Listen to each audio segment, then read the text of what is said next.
तो मेरे प्यारे बच्चों, क्या आपको 9th क्लास में साउंड चैप्टर समझ में नहीं आया है?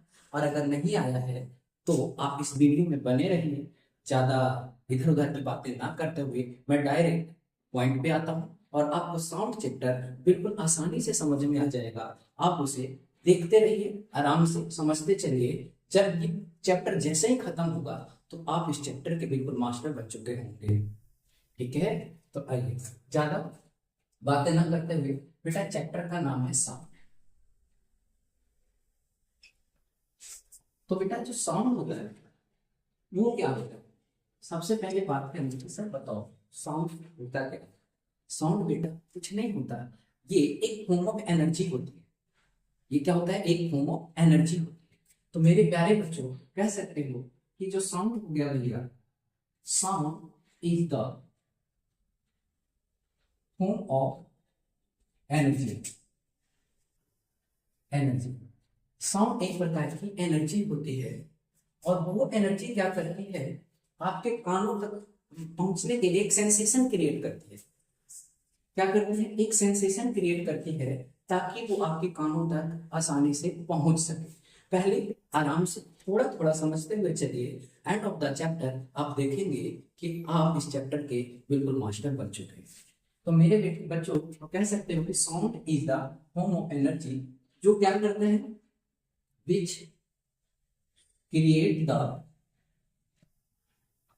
sensation of hearing,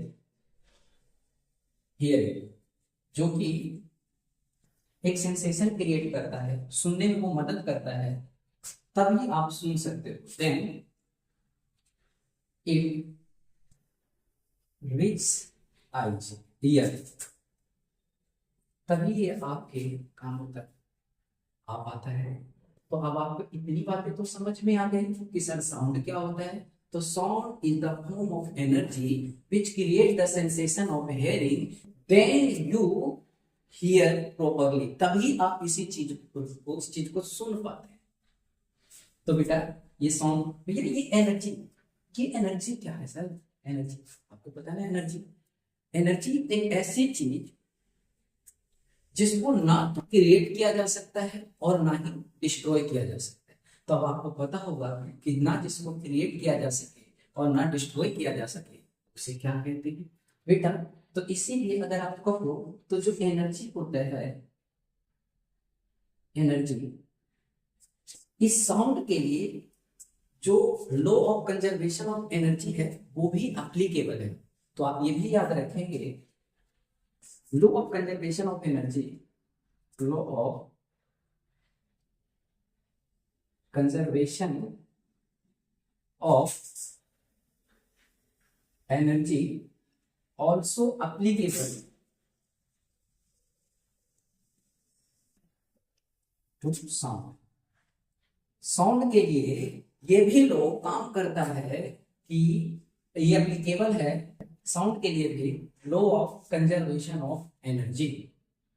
तो मेरे प्यारे बच्चों, यहां तक की सारी बातें तो क्लियर हो गई।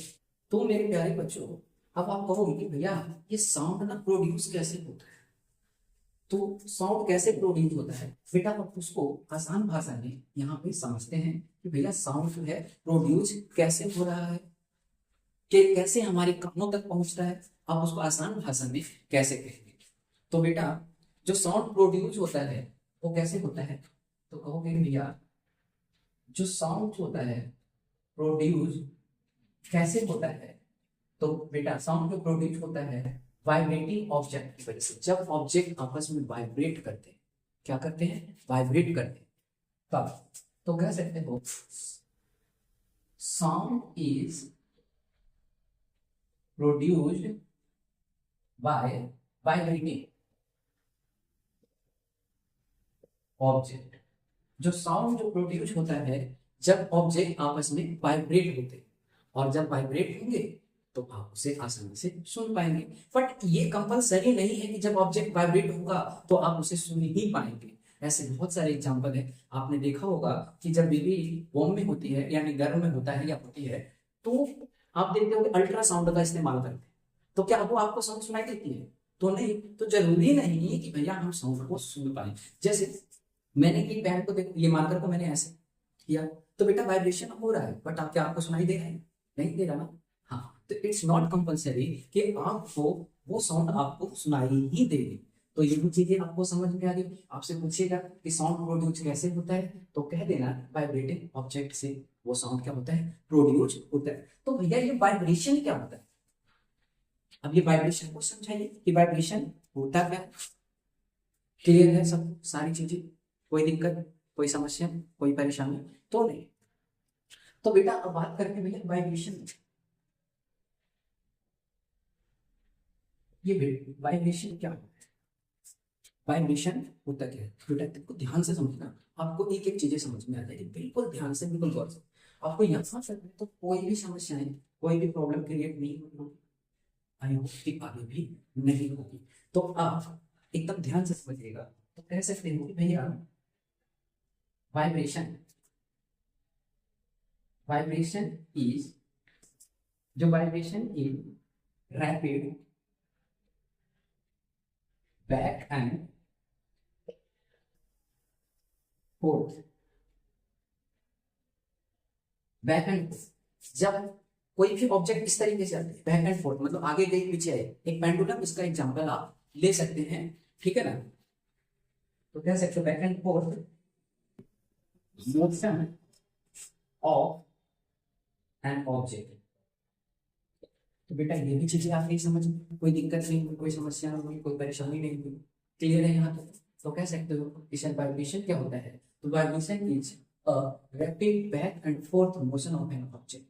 जब भी कोई ऑब्जेक्ट वाइब्रेट होगी, जैसे मोशन करेगी, बैक एंड फोर्थ आएगी जाएगी आएगी जाएगी, तो एक मोशन हो रही है, तो इससे क्या होगा, एक वाइब्रेशन क्रिएट।